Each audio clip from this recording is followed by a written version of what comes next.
Now this is the King James Version, by the way. I use that because that's what so many people carry, but I mean, there's like, 1,000 different versions.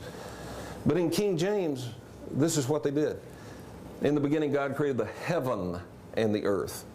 But again, it's not heaven, it's heavens, because it's shamayim. It's plural. When you see this I-M ending, it's plural. They mess up the plurals often to give it a different meaning. It's quite obvious, I think.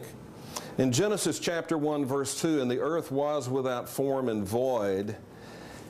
And we've already talked about this. We'll breeze through it pretty quick. The earth, it says the earth was without form and void. And I've already told you that the word for was here, the Hebrew word is hayah.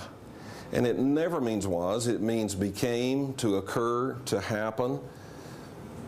And the earth, it occurred that the earth became formless and void.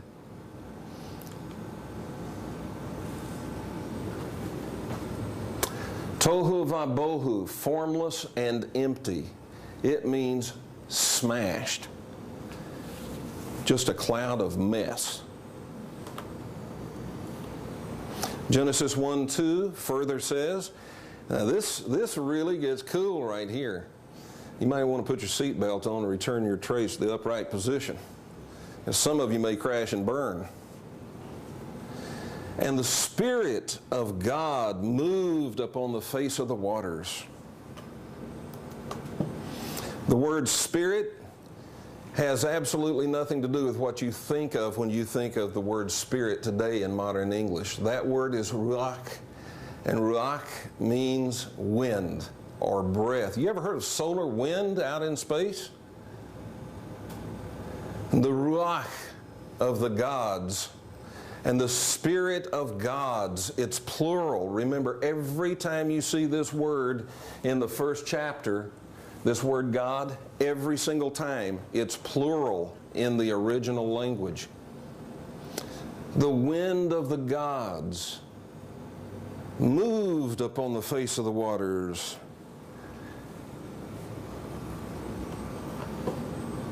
Moved. Rakaf means to shake, to flutter, to vibrate. The wind of the gods begins to vibrate upon the face of the waters. Now, the waters is the way it describes what's left over after this big smash up. Okay? Ladies and gentlemen, it's all about frequency and vibration. And when you hear someone say that we are about to ascend into a higher vibration and someone else says that's a bunch of New Age crap, remember this. Remember this. This is all about that. This describes it. And the wind of the gods vibrated upon the face of the waters. Whoa! Gets better.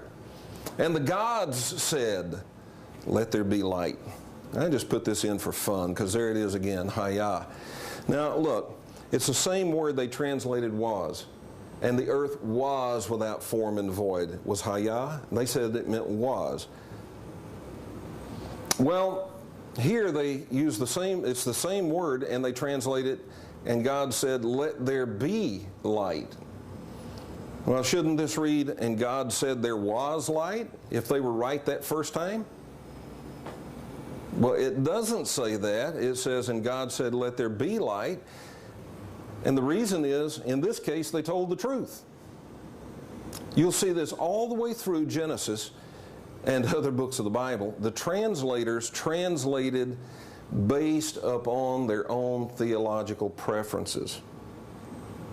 This is clear evidence of truth suppressed. The truth, well, I don't know if Genesis is telling the truth. That's up to you to decide that. I'm not saying it is, I'm not saying it isn't. But I do know that it is not the truth that it's been translated accurately. Everything, by the way, that I'm telling you, even if you don't read Hebrew, write this down if you're taking notes. Go to the store and buy yourself something called Strong's Exhaustive Concordance. Strong's Exhaustive Concordance.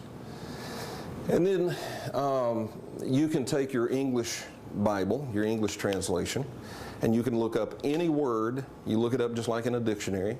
You look it up, and it's got some little numbers beside it.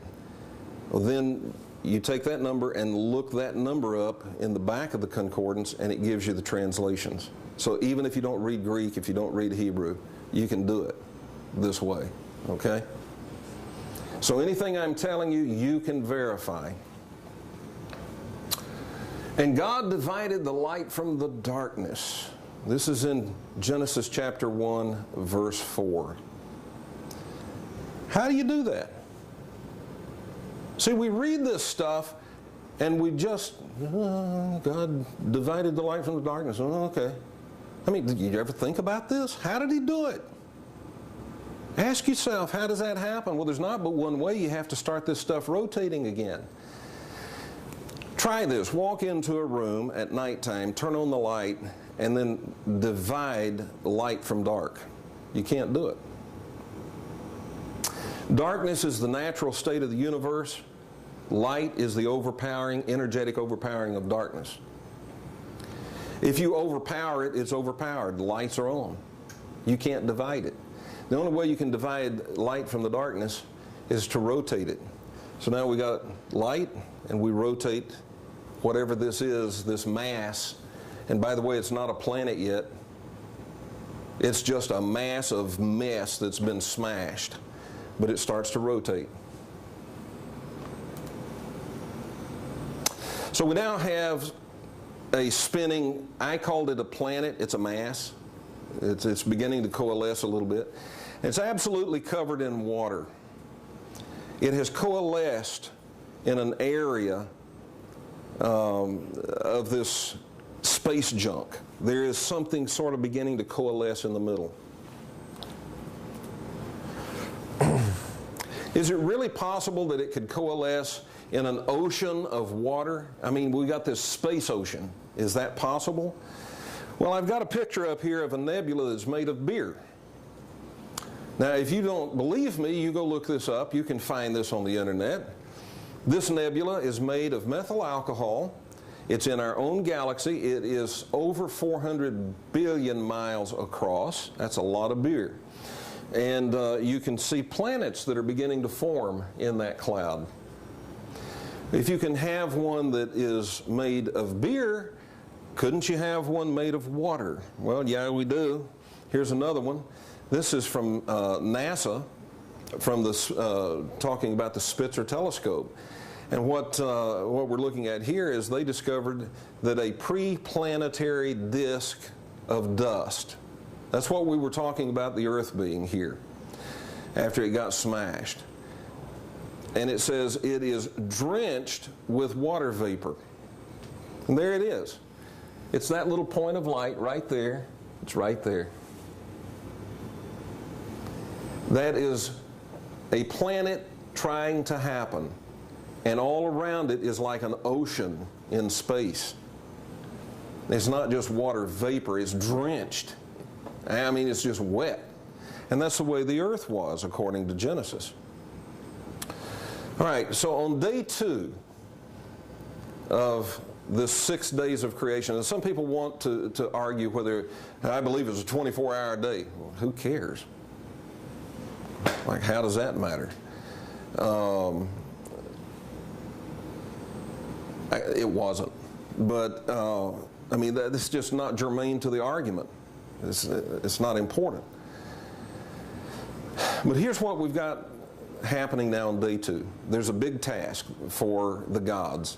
They have to, here you've got this coalesced mass, and all around this coalesced mass is this space ocean, water. And what has to happen now is this water has to back itself off of that coalesced mass so that there can be some atmosphere and space, some sky. All right? So let's see what happens here. So the gods said, let there be a firmament in the midst of the waters, and let it divide the waters from the waters. This is water. This beginning to coalesce. This is a mass of water in space that's all around it. And the gods divided them. They put a space between them. How? I don't know. I'm just telling you what Genesis says.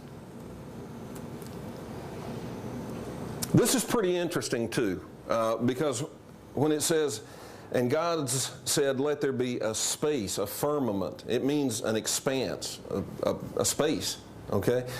Well, the Hebrew word here is rakia. And the reason that's interesting is because in Serbian, rakia is some really rocket fuel homebrewed liquor. Rakia. And I just thought it was kind of interesting when I read that. So let there be some rakia. But in this case, it means a space. So we've got this coalesced thing becoming a planet. Now the waters have been pushed off of it. What does that mean? It means there's a developing atmosphere. And the gods said in verse 9, let the waters under the heaven be gathered together into one place, and let dry land appear. And it was so. So let the waters, mayim, there we go, it's plural, just like Elohim, plural. Let the waters under the heavens be gathered together unto one place, and let the dry land appear, and it was so. So they get the plurals right when it suits them. They mistranslate it when it suits them. But this is a description of Pangea. I've talked with religious folks who tell me there never was a Pangea. Yeah, there was. It's described right there in that verse. If you pull all the water into one place and let dry land appear, that if the water's all in one place, all the dry land's in one place. If the dry land's not all in one place, the water can't all be in one place. Pangea is talked about in Genesis. And then the next thing that happens is grass, vegetables, and fruit on day 2. We're going to buzz through this pretty quick now because I want to get us to what I know you're really interested in, the really meat of this thing. And the gods said, let there be lights in the firmament of heaven to divide the day from the night, and let them be for signs and for seasons and for days and for years. I've never talked to religious people who disputed that the stars tell us the seasons, and you can plot your calendar of the year by the stars. But I talk to a lot of them who say that astrology is of the devil. Well, it didn't used to be, not when the Bible began. It didn't used to be when Genesis was written, because it says right here, let them be for signs. And it is off. And it means a sign or signal, distinguishing mark, a banner, remembrance, miraculous sign, omen, warning. That's what that word means. Let the stars be for miraculous signs. If it weren't for some astrologers called the Magi watching the heavens and doing their astrology, we'd never even have known about that star of Bethlehem, because apparently they were the only ones that saw that. Let it be for omens, bad